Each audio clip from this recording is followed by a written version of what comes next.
Democrat politicians spent months prior to January 6th attacking the very legitimacy of our nation's most cherished institutions and traditions. They didn't just question the integrity of one election, they challenged the integrity of our entire nation. Everything from our founding fathers, our Constitution, Declaration of Independence, law enforcement officers, and United States military. They said that our society was rooted in hatred. They even said that America deserved, and I'll quote, a reckoning.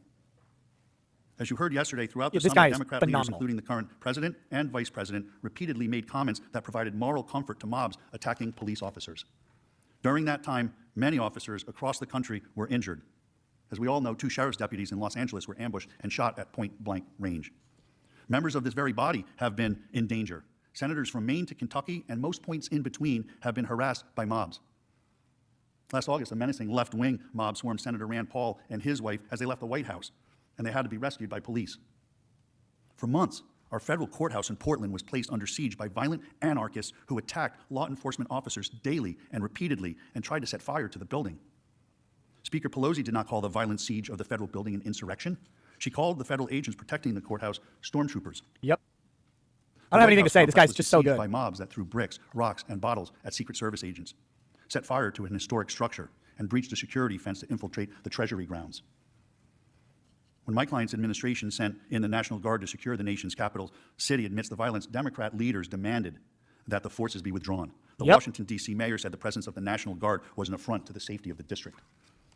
It must be fully investigated whether political leadership here in Washington, D.C. took an inadequate and irresponsible forced posture on January 6th because of their commitment to the false narrative of what happened last June.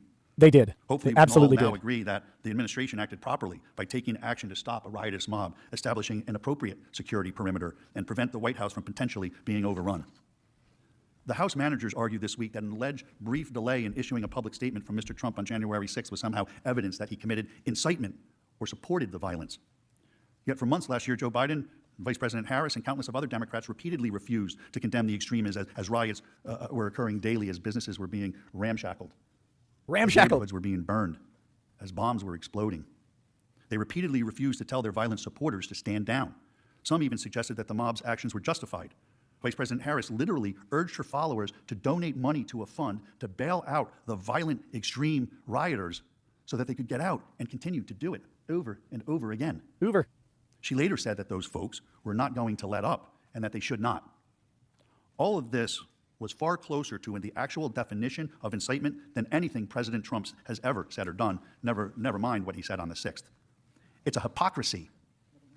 It's a hypocrisy that the House managers have laid at the feet of this chamber.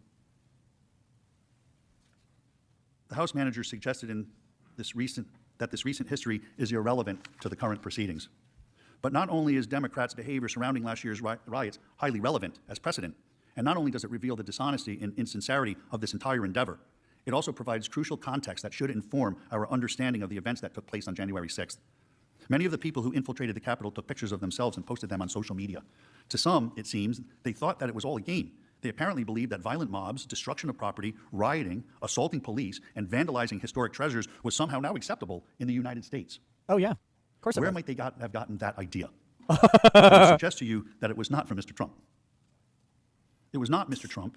It was not anyone in the Republican Party that spent the 6 months immediately prior to the Capitol assault giving rhetorical aid and comfort to mobs, making excuses for rioters, celebrating radicalism, and explaining that angry, frustrated, and marginalized people were entitled to blow off steam like that. Let me be very clear. There can be no excuse for the depraved actions of the rioters here at the Capitol or anywhere else across this country. 100% of those guilty of committing crimes deserve lengthy prison sentences for their shameful and depraved conduct. But this trial has raised the question about words, actions, and consequences. As a nation, we must ask ourselves, how did we arrive at this place where rioting and pillaging would become commonplace? I submit to you that it was month after month of political leaders and media personalities bloodthirsty for ratings, glorifying civil unrest, and condemning the reasonable law enforcement measures that are required to quell violent mobs.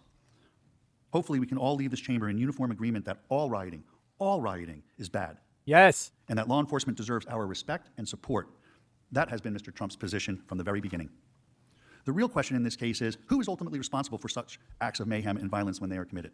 The House Democrats want 2 different standards, one for themselves and one for their political opposition. They have carried out a grossly unconstitutional effort to punish Mr. Trump for protected First Amendment speech. It's an egregious violation of his constitutional rights. Since he uttered not a single word encouraging violence, this action can only be seen as an effort to censor disfavored political speech and discriminate against a disapproved viewpoint. It is an unprecedented action with the potential to do grave and lasting damage to both the presidency and the separation of powers and the future of democratic self-government. Yesterday, we played you a video of countless Democrat members of the Senate urging their supporters to fight.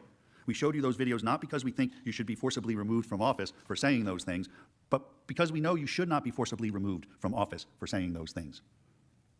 But recognize the hypocrisy.